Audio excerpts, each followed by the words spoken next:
Servus, dzień dobry. Wenn ihr wissen wollt, wie man so einen wunderschönen Bigos, einen polnischen Krauteintopf macht, den was ich natürlich in unsere alpenländische Küche mit übernommen habe, dann bleibt jetzt dran.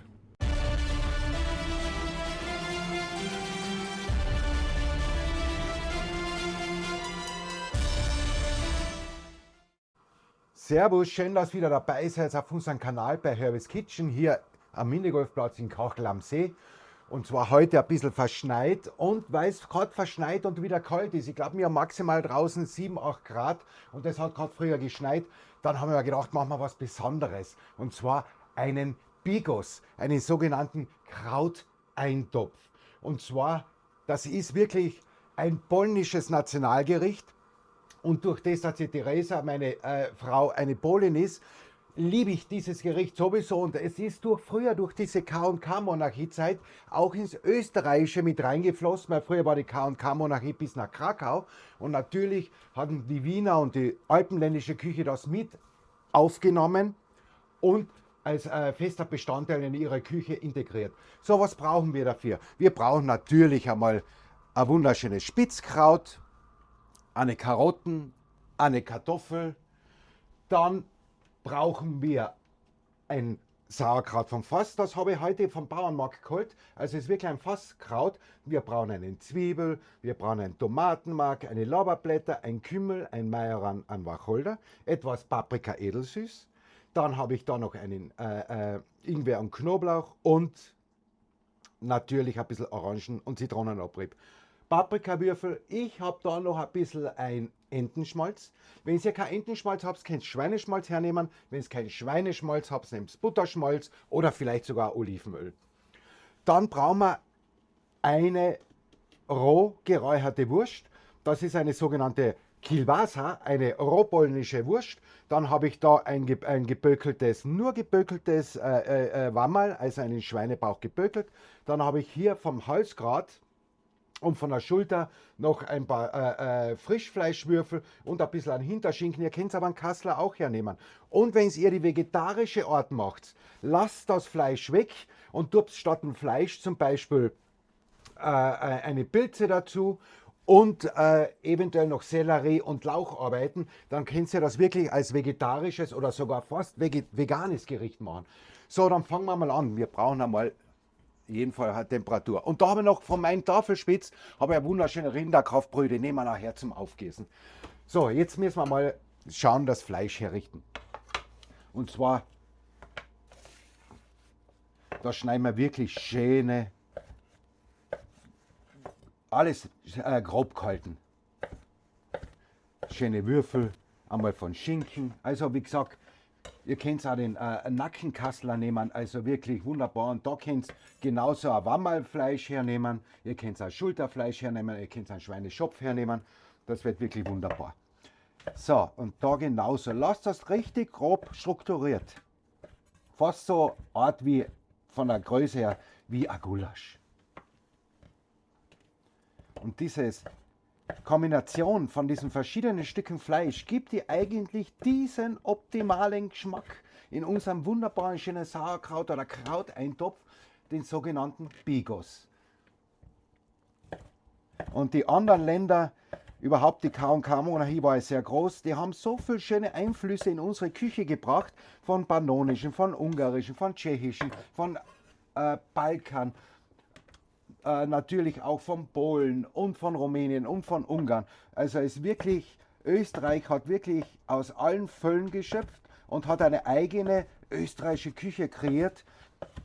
Und das finde ich ja so wunderbar. Aber den Ursprung muss man natürlich immer erwähnen. Wo kommt dieses Gericht her? Und das ist das polnische Nationalgericht. So. 6. Ganz einfach, schön ins Gröbere gehalten. So, das ist runtergefallen, das können wir wegtun. So. Okay. Und das können wir schon anfangen zum Anbraten. Und bei den Kartoffeln, die tun wir erst 30 Minuten vor Schluss rein. So, dann fangen wir gleich mal an mit dem Anbraten. Da müssen wir noch ein bisschen Temperatur kommen lassen. Da schauen wir mal, wie viel das da drin wird. Das reicht eigentlich schon vom Entenschmalz. Lass mal ein bisschen heißer werden, den Topf. Dann kommt das wunderbar. So, in der Zwischenzeit können wir ja schon unser Kraut schneiden. Das lassen wir auch ein bisschen grob strukturierter. Das heißt, das Kraut habe ich natürlich schon geputzt, gesäubert und den Strunk habe ich auch schon rausgeschnitten und etwas gewaschen. Nicht, dass ihr glaubt, dass ich einfach so das hernehme und lasst das auch etwas grob strukturierter. Weil wir haben zweierlei von Kraut. Wir haben einmal das frische Spitzkraut und einmal das eingelegte Fasskraut. Das Fasskraut ist ein bisschen feiner geschnitten und dagegen zu steuern, nehmen wir einfach da ein bisschen eine gröbere Struktur. Und da schauen wir dann wie viel wir da noch brauchen von den Kraut, ob das jetzt ein halber reicht. Und das Schöne ist, man kann das wunderbar, wenn ihr das Fleisch weglasst, vegetarisch, wie gesagt, vegetarisch machen. Dann nehmt ihr einfach Pilze, Sellerie, Lauch noch dazu her und habt wirklich ein wunderbares, schönes vegetarisches Gericht. Aber wir machen es wirklich wieder alpenländisch mit ein bisschen am Fleisch. Und das wird wirklich ein super, super Gericht, auf das, was ich mich wirklich freue. So, Karotten können wir dann auch schon schneiden. So, jetzt schauen wir mal, wie da ist. Jawohl, da kommt schon schön auf Temperatur, das reicht schon vollkommen. Und dann gehen wir schon rein. Und das lassen wir schön langsam etwas mit anbraten. Also ja, nicht mit viel Temperatur arbeiten.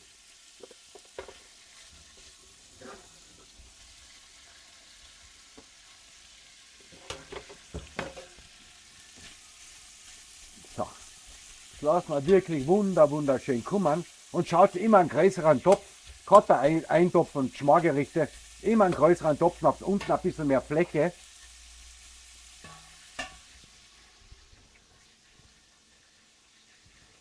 So. Und die Karotten schneiden wir natürlich auch ganz rustikal, nur in Scheiben.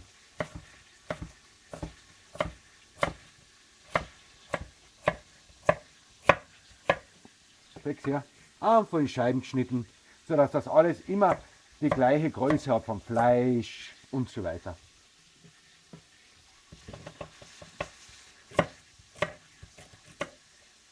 So, müssen wir schauen, wie viel wir da brauchen.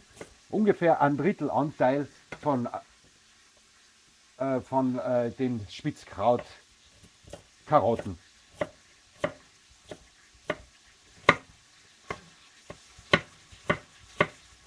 So. Wunderbar.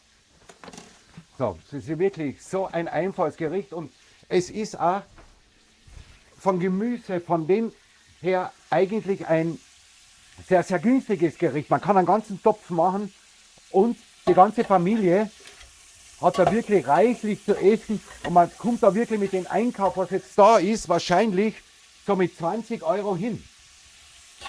Und da können wirklich 5, 6 Leute von diesem Eintopf essen. Und natürlich, wenn man jetzt den wieder aufwärmt, er wird den noch besser. Also dieser Krauteintopf, dieser Bigos, wird noch besser, wenn man ihn 2-, 3-mal aufwärmt. Seht ihr, einfach nicht viel Temperatur. Ich will da jetzt nicht unbedingt, dass da so viel Röstaromen entstehen, sondern dass es wirklich nur schön angebraten wird.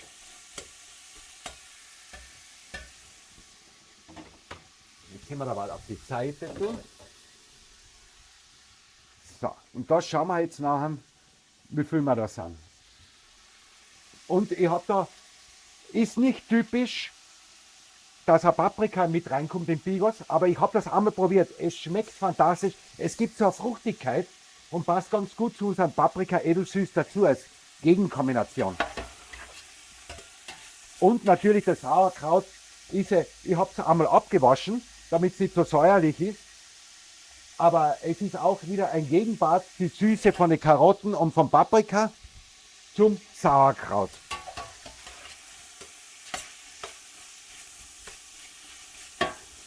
Und jetzt sehen, wenn ihr das daheim macht, ihr werdet wahrscheinlich nie mehr einen anderen Krauteintopf machen, weil er so fantastisch ist. So, die Zwiebel habe ich auch nicht zu fein Brunoise gehackt, sondern eher die Hälfte vom Mürbois, also etwas gröber. Den können wir auch schon dazu tun. Den lassen wir auch mitgehen. und den Knoblauch und den Ingwer. Ingwer ist nicht typisch jetzt ins Polnische rein, aber der Ingwer gibt einfach einen irrsinnig guten Geschmack und hat dann natürlich irrsinnig viel Wirkstoffe, die was auch fantastisch sind. Und er hilft bei der Verdauung, weil wir haben ja doch da ein bisschen ein fetteres Fleisch und Entenschmalz und so weiter und hilft auch bei der Verdauung. Einfach schön mit Geduld schön ansortieren.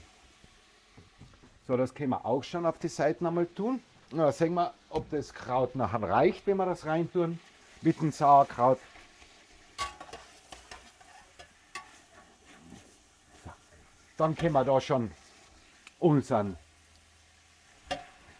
frischen Paprika dazu tun. Lassen wir auch leicht mitsortieren. Und ja, nicht mit viel Temperatur arbeiten. Also lasst es wirklich schön langsam kommen. So, dabei können wir da schon wieder auf die Seiten tun.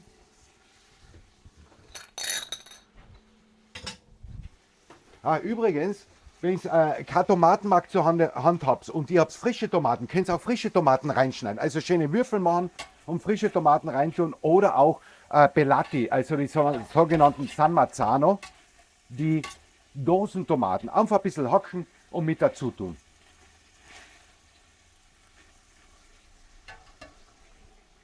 So, dann da wir schon unser Kraut mit rein.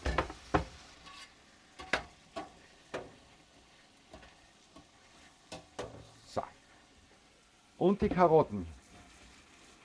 Und das seht ihr, ich baue das auf, viele gehen her und dann das Fleisch anbraten und wieder raus. Meistens zu stark anbraten hat es unten zu viel Röststoffe und wenn man dann das Kraut reintut, das wird sofort braun. Deswegen wirklich lieber mit ein bisschen weniger Temperatur arbeiten und das schön langsam kommen lassen. So. Und das rühren wir auch einmal um. Das sehen wir jetzt beim ersten Mal. Mein Gott, riecht das wieder fantastisch. Ich sag's euch, meine lieben Freunde, es riecht so gut. Dieser Knoblauch, dieser Ingwer, dieses Fleisch, diese wunderschöne Rohpolnische, also diese Kielbasa. Das kommt so schön, dieses Räucheraroma. Und dieser Eintopf ist einfach gigantisch. Also danke, ihr lieben polnischen Landsleute, dass ihr so ein super Gericht kreiert habt. Fantastisch. So, dann haben wir schon unser Sauerkraut. Ich habe das ein bisschen abgespült. Ich habe das von Bauernmarkt geholt. Das ist ein Fasskraut eingelegt. Ganz ein stinknormales Sauerkraut, aber nicht mit Kümmel und so weiter gewürzt, sondern naturneutral gehalten. Und das geben wir auch schon dazu. Und jetzt sehen wir wie viel haben wir Anteil von Kraut und Fleisch. Es soll immer so ausgewogen sein. Gut, ich bin ja sowieso ein Mensch, der was da lieber ein bisschen mehr Fleisch hat. Aber wie gesagt, ihr könnt auch die vegetarische Variante mit Pilze und so weiter machen. Und das wird wirklich wunderbar. So, dann haben wir schon unser Tomatenmark dazu. Und lassen wir auch ganz kurz ein bisschen mitkommen. Da mal schön glatt rühren. Es ist wirklich eigentlich schon fast ein Stew. Es ist eigentlich eine Schicht, ein Topf. Und diese ganzen Komponenten drinnen geben ja nachher diesen wunderbaren, schönen Geschmack. Seht ihr? Mein Gott, das ist wunderbar. Das wird so schön. Also wenn Krauteintopf, probiert einmal diese Variante.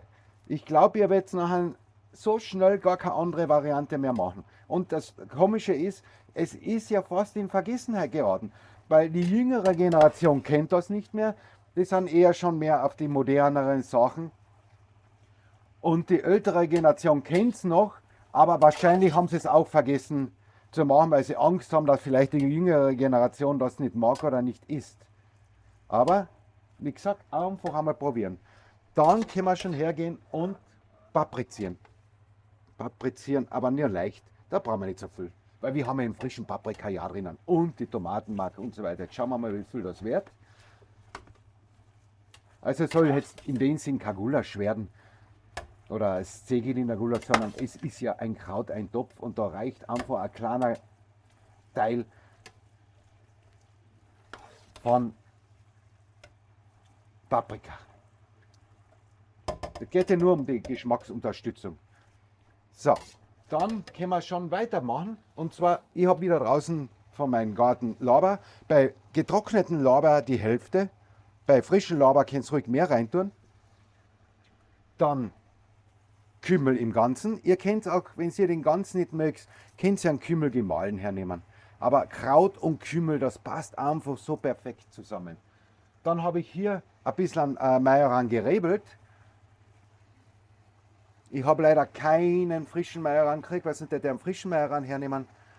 Aber, und den hätte ich erst zum Schluss dazu tun, aber den getrockneten, den kann man ruhig jetzt dazu geben.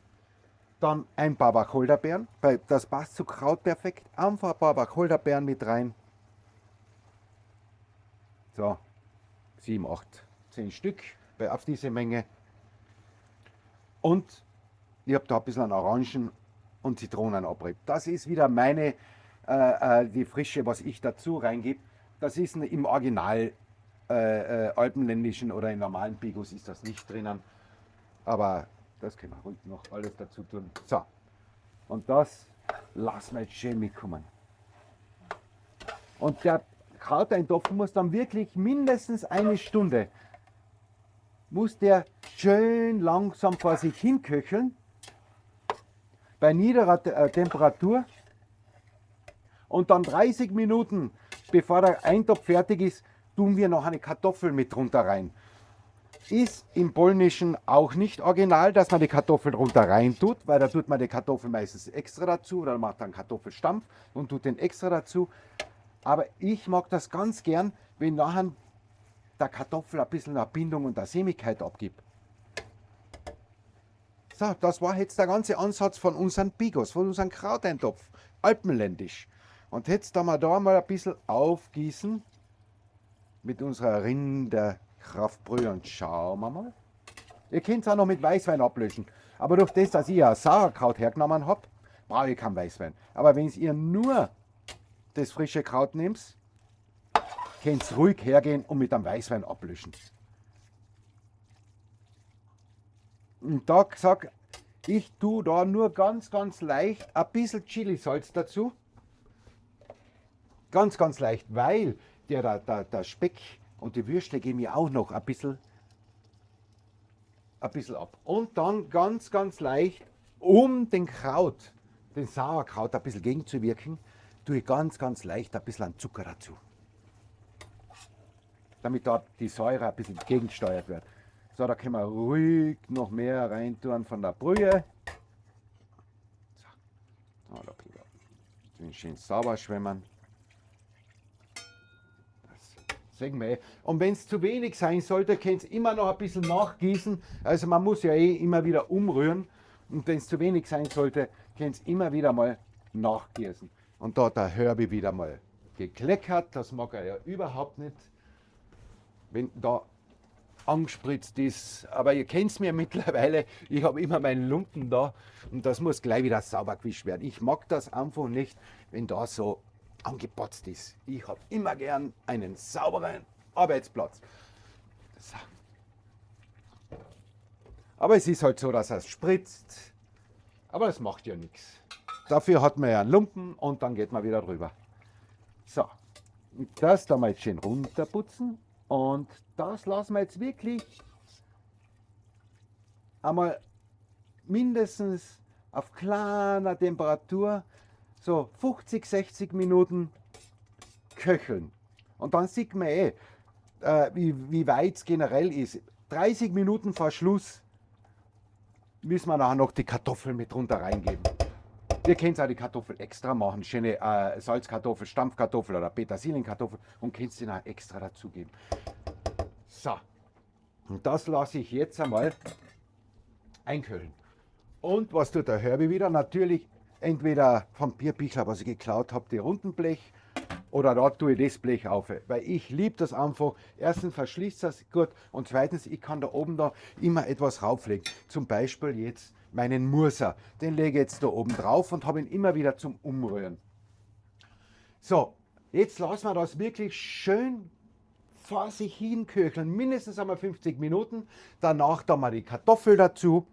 Dann lassen wir es nochmal 30 Minuten mitköcheln oder sagen wir lassen jetzt einmal 40 Minuten einmal köcheln und dann nochmal 30 Minuten die Kartoffel dazu und dann lassen wir es fertig köcheln, sodass die Kartoffeln auch wunderschön sämig und weich sind. Und wir sehen uns dann, wenn wir weitermachen. Jetzt ist 30 Minuten vergangen und ich habe die Kartoffel jetzt mit reingeworfen. Entschuldige, ich habe jetzt das eine Stunde einköcheln lassen und ich habe die Kartoffel jetzt mit reingeworfen. Das sind festkochende Kartoffeln. Das ist meine Variante. Ich gebe zum Bigos, zu unserem Krauteintopf, gebe ich die Kartoffel direkt dazu. Im Polen wird es nicht gemacht.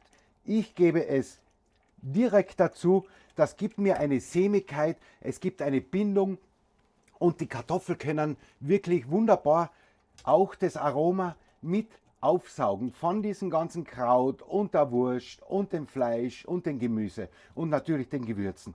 Und das ist meine Variante. Und das lassen wir jetzt noch 30 Minuten fertig schmoren. Und dann wird das wirklich wunderbar, wunderperfekt. Dann werden wir es noch abschmecken und dann können wir es anrichten. Also wie gesagt, wir lassen jetzt die Kartoffeln nochmal 30 Minuten mitschmoren, damit sie schön weich und sämig werden. Nehmen es festkochenden Kartoffeln her, weil die mehlig kochenden Kartoffeln werden echt zerfallen. Also wirklich festkochende Kartoffeln, damit die Struktur auch noch erhalten bleibt. Und wir sehen uns nachher, wenn wir es fertig machen. So, jetzt haben wir den Bigos noch einmal 30 Minuten mit einköcheln lassen. Die Kartoffeln sind richtig schön weich geworden. Es hat eine wunderschöne Sämigkeit gekriegt. Schaut an, was für eine schöne Sämigkeit es gekriegt hat. Es schaut fantastisch von der Farbe aus und es ist wirklich vom Geruch her einwandfrei und super.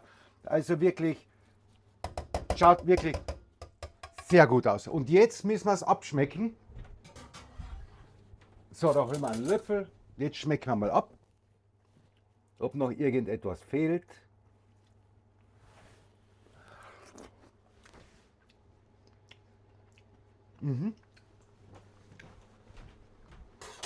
Salzmäßig sind wir ganz, ganz gut. Das Einzige, was wir noch ein bisschen dazugeben, ist ein bisschen einen frischen Pfeffer aus der Mühle. Aber durch das, dass der gebökelte Wammerl, durch die Kielbasa, durch die rohpolnische Wurst und ich früher am Anfang ein bisschen Chilisalz mit dazugeben, reicht das vollkommen. Also wir brauchen da wirklich nichts mehr nachsalzen. Einfach nur ein bisschen nachpfeffern noch, ein bisschen frische reinbringen durch einen frisch gemahlenen Pfeffer. Und dann können wir schon anrichten. Und das ist wirklich wieder fantastisch geworden. Ich sag's ja, wenn es einen Krauteintopf macht, macht einmal einen wunderbaren schönen Bigos, dieses polnische Nationalgericht, was ich ein bisschen abgeleitet habe in unsere alpenländische Küche, weil es ja bei uns durch die K&K-Monarchie ja auch präsent ist. Leider wieder in Vergessenheit geraten. Da habe ich einen vorgewärmten Teller und da werden wir jetzt schön anrichten. Warte, da brauchen wir noch einen Teller, einen kleinen, damit wir nicht so rumbatzen von Anrichten her. So. Dann holen wir von allen ein bisschen raus. Und wie gesagt, für kleines Geld hat man da wirklich ein wunderbares, schönes Gericht, was eine ganze Familie essen kann. Ich glaube, ich habe da nicht mehr wie 20 Euro jetzt vom Wareneinsatz her und da können ja locker 7, 8 Leute essen. Also fantastisch. So, da haben wir da noch ein bisschen Wurst mit raus und ein bisschen Speck da haben wir da mit raus und 2, 3 Karotten da haben wir da noch mit raus. Und schon haben wir da wirklich. So, jetzt habe ich extra einen Teller genommen, damit ich noch nicht patze. Jetzt habe ich wieder gepatzt. Aber das macht ja nichts. Dafür kann man es ja wieder sauber wischen. Und schaut euch an, wie wunderbar. Und ich gebe da noch ein bisschen an Sauerrahm, eine saure Sahne. Gebe ich oben noch einen Klecks mit drauf. Ist zwar nicht typisch, das ist eigentlich schon wieder eher ins Georgische, Ungarische und ins Ukrainische rein, dieser Sauerrahm. Aber ich mag den einfach richtig gern drauf. Und dann tun wir da natürlich noch ein bisschen garnieren. Und ich habe da noch ein paar frische Kräuter auch noch. Und da können wir noch ein paar schöne frische Kräuter mitarbeiten. Und das war wirklich die ganze Zauberei und Hexerei von einem wunderschönen Bigos, einem polnischen Krauteintopf. Also wirklich das Nationalgericht der Polen. Ein fantastisches Gericht. Danke Polen, dass ihr so ein super Gericht kreiert habt. Und ich würde mich freuen, wenn ihr wieder unseren Kanal liken würdet, weil es einfach euch gefallen hat. Vielleicht abonniert auch unseren Kanal. Das kostet wirklich kein Geld. Einfach unten auf Abonnieren drücken, die Glocke, damit es nie ein Video versammelt. Da können wir auch mal ein bisschen in die größer werden und in die Reichweite reingehen. Es war mir wieder eine Ehre, euch ein einfaches, super Gericht zu zeigen, was vielleicht bei vielen Leuten noch gar nicht geläufig ist. Und ich bedanke mich fürs Zusehen und bis zum nächsten Mal.